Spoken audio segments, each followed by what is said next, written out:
Markets are at an all-time high, and if the market corrects severely, then it will be very unnerving.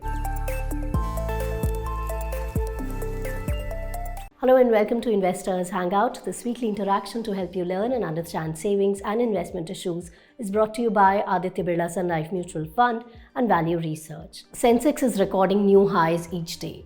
It's scaling new peaks every day. But what is behind this rally? How expensive is the market right now? And what should be your strategy in such a scenario? Should you invest? We'll talk about that in today's episode. Keep watching.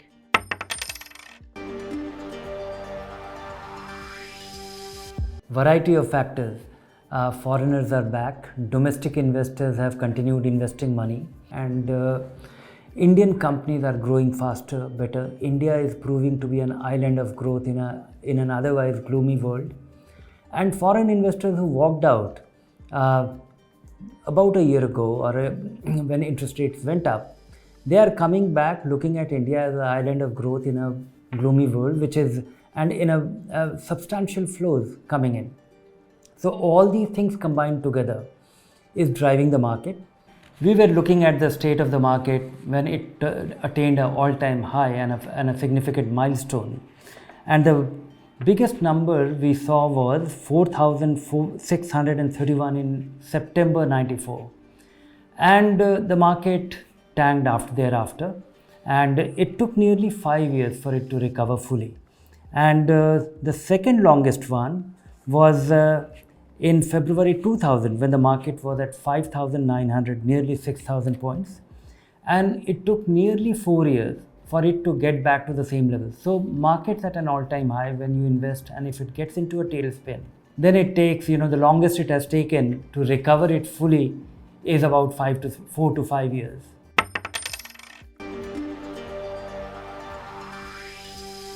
If you catch a market high, then it can well take up to 5 years, and as it has taken in the past. But all past is actually of no use, because every past has a context, and today's context could be very different from the context of the 90s.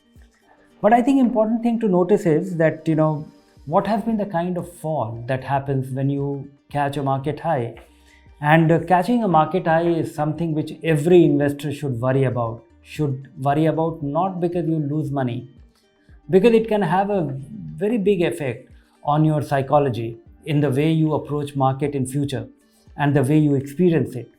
So if I look at what has been the scale of decline, the biggest decline that we've witnessed was during the period 8th January 2008 to 9th March 2009, when the market came down from the levels of 20,000 in January 8 to 8,100. This is a 61% decline. So imagine Sensex going down by 61%. And 61% is quite scary, quite unnerving. Your 100 rupee becomes 40 rupees. It takes great effort to reconcile with that. That is the time when most investors panic. And the second instance we came across was a 56% decline. That happened in February 2000 to September 2001. This was again a massive decline, but before that, the market hadn't gone anywhere. In case of 2008, there was a situation that the market went up by 5 times. So it was not as hurtful for any medium-term investor. But in February 2000, it was a massive blow to investors because market hadn't gone anywhere for a long time, and then it steadily declined by 56%. When we look at the decline, this massive decline, the 61% decline in 2008 to 9, it took nearly 4 years for it to recover. So if you would have invested at the height of the market in January 2008 and you would have done nothing, your money would have got reduced to 40 rupees, 100 rupees becoming 40. And then you will have to wait for nearly 4 years for you to break even. And then in this situation, it gets very difficult for you to have patience, to manage your manage your own behavior. So if you catch a market high, if you invest big time, and you end up only with hindsight, you will get a sense that you did invest at the high.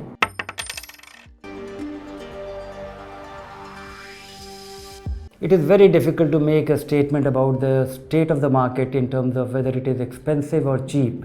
But very vaguely speaking, very broadly speaking, if we look at the conventional yardstick, price earning ratio, and all other metrics on which the market is evaluated on its valuation, I would say that market is just about reasonably valued. It is not very expensive. We are not coming across companies which are trading at prices which looks unacceptable.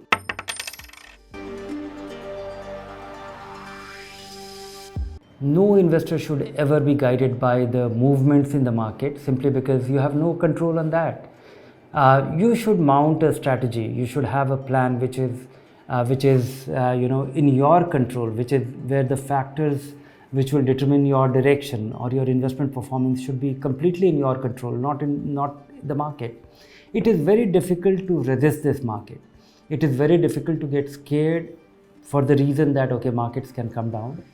It is very difficult to actually get greedy at this point because markets are going so frantically every day that you have this feeling of having missed out opportunity. So don't get carried by this. Work on a plan for yourself and stick to that plan.